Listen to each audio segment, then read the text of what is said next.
ইমামে আজম আবু হানিফা রহমাতুল্লাহি আলাইহি এশারের নামাজ পড়ার জন্য মসজিদের মধ্যে গেলেন। নামাজের মধ্যে ইমাম সাহেবের পিছনে ইক্তেদা করে ফেললেন। ইমাম সাহেব নামাজের মধ্যে সূরা জিলজাল পড়তেছেন, ফামান ইয়ামাল মিসকালা যাররাতিন খায়রান ইয়ারা ওয়া মান ইয়ামাল মিসকালা যাররাতিন শাররান ইয়ারা। ইমামে আজম আবু হানিফা আয়াত শুনে নামাজের মধ্যে কান্না শুরু করে দিলেন। আল্লাহর ভয় তার অন্তরের মধ্যে এমনভাবে বদ্ধমূল হয়ে গেল। ইমামে আজম আবু হানিফা ভাবতে লাগলেন, নাহারে আজকের এই রজনীটা যদি আমার জীবনের শেষ রজনী হয়, কমাস কম আজকের এই রজনীটার মধ্যে যদি আমার ইন্তেকাল হয়ে যায়, তো মালিকের সামনে আমি অবশ্যই নামাজি হালতে আল্লাহর কাছে দণ্ডায়মান হতে পারবো। ইমামে আজম আবু হানিফা রহমাতুল্লাহি আলাইহি নামাজ শেষ করলেন। মুসল্লিরা সবাই চলে গেল, কিন্তু ইমামে আজম আবু হানিফা নামাজের মধ্যে দাঁড়িয়ে আছেন, নামাজ পড়তেছেন। মুয়াজ্জিন সাহেব পিছন থেকে তাকিয়ে আছে, 2 পারা 3 পারা পর্যন্ত শেষ হয়ে যায়, নামাজ শেষ হয় না। বুঝতে পারলেন কাম সারছে, হয়তো ইমাম সাহেব আজকে নামাজের মধ্যে কাটিয়ে দিবে সারা রাত।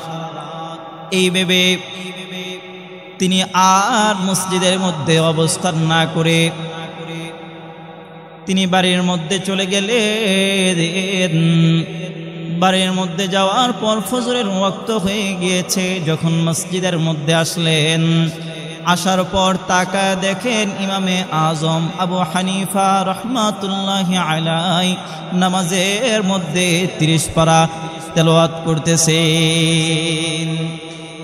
30 নম্বর পারা যখন তেলাওয়াত করতেছেন, আর হঠাৎ করে হাউমাউ করে কান্নার আওয়াজ শুনিয়া মুয়াজ্জিন সাহেব ভাবতে লাগলেন, 30টা পারা এখানের মধ্যে এক নামাজের মধ্যে শেষ করেছে, এক ওযু দিয়া 30 পারা কোরআন তেলাওয়াত করেছে।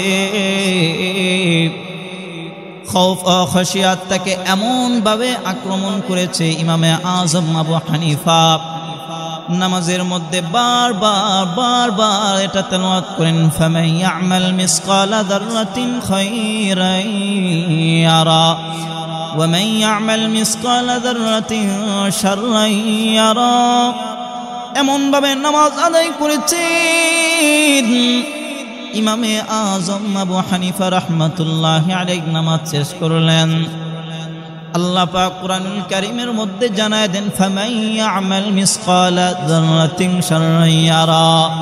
হে মুমিন, হাসরের ময়দান তো এত ভয়ঙ্কর ময়দান হয়ে যাবে, কেউ কারো জন্য পরিচয় বহন করবে না। মা সন্তানকে চিনবে না, বাবা সন্তানকে চিনবে না, ভাই বোন কেউ কাউকে চিনবে না। বলে দুনিয়াতে একটা পুরুষ তার সবচেয়ে বেশি সময় কাটায় তাই স্ত্রীর সঙ্গে।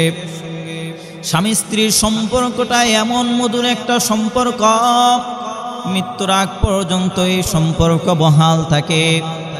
হাসরের ময়দানে এত ভয়ঙ্কর ময়দান, সেদিন স্বামী তার স্ত্রীকে চিনবে না, স্ত্রী তার স্বামীকে চিনবে না।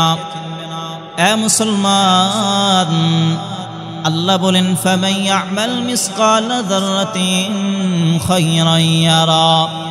অনুপরিমাণ গুনাহ করেছো তাও তুমি দেখতে পারবে। ওয়া মান ইয়ামাল মিসকালা যাররাতিন শাররান ইয়ারা। অনুপরিমাণ খারাপ কাজ করেছো তাও দেখতে পাবে। আল্লাহর আদালতে প্রত্যেকটা মানুষকে দাঁড়াতে হবে। এ মুসলমান, আল্লাহর আদালতে যখন তুমি আমি দাঁড়াবো, কি এমন জীবনের আমল আছে, কি এমন জীবনের পুঁজি আছে। এখন যদি ডাক আসে চলে যেতে হবে, একটু গভীরভাবে চিন্তা করে দেখো। আল্লাহ পাক রব্বুল আলামিন হায়াতে জিন্দেগি দান করেছেন, দুনিয়াতে আমরা কেউ ছিলাম না। প্রত্যেকটা মানুষ আমরা ছিলাম আলমে আরওয়াহের মধ্যে। আল্লাহ পাক আলমে আরওয়াহ নামক জগতে আমাদের প্রত্যেককে জিজ্ঞাসা করেছেন। আলমে আরওয়াহ নামক জগতে আল্লাহ জিজ্ঞাসা করেছেন, আলাস্তু বিরাব্বিকুম, আমি কি তোমাদের রব নই, আমি কি তোমাদের ইলাহ নই? প্রত্যেকের কণ্ঠে এক বাগে এক যুগে আওয়াজ এসেছে, বালা আল্লাহ, আপনি আমাদের রব, আপনি আমাদের পালনকর্তা, আপনি আমাদের সৃষ্টিকর্তা, আপনি আমাদের খালেক, আপনি আমাদের মালিক। দুনিয়াতে আল্লাহ প্রেরণ করলেন, দুনিয়াতে আল্লাহ প্রেরণ করলেন। মুমিন ভাই, দুনিয়াতে আসলাম, তাকায় দেখো মায়ের পেটের মধ্যে আল্লাহ বিশাল বড় একটা খেলার মাঠের জায়গা করে দিলেন। দুনিয়াতে আসলাম মায়ের পেটে, মায়ের রেহমের মধ্যে যখন আসলাম বিশাল বড় খেলার মাঠ। এই খেলার মাঠ পেয়ে দুনিয়াতে আসতে চাই না বলি, এত বড় খেলার মাঠ, না এই খেলার মাঠকে ছেড়ে আমরা যেতে চাই না। ফেরেশতারা বলে, রে বান্দা, এটা আর কি খেলার মাঠ? তাকায় দেখো দুনিয়ার জমিনের মধ্যে যাওয়ার পর এত বিশাল বড় খেলার মাঠ পাইবা যা কল্পনাও করতে পারবা না। দুনিয়াতে আসলাম, আসার পরে তাকায় দেখলাম এত বিশাল বড় দুনিয়া, এত বিশাল বড় দুনিয়া। দুনিয়া সফর করে শেষ করতে পারি না, কিন্তু আল্লাহ জানায় দেন, ঈমান আর আমল নিয়ে যদি আমি আল্লাহর কাছে আসতে পারি, এ বান্দা, এমন এক আর দুই নয়, আমি আল্লাহ তোমাকে 10টা দুনিয়া পরিমাণ জান্নাতের মালিক বানায় দিব।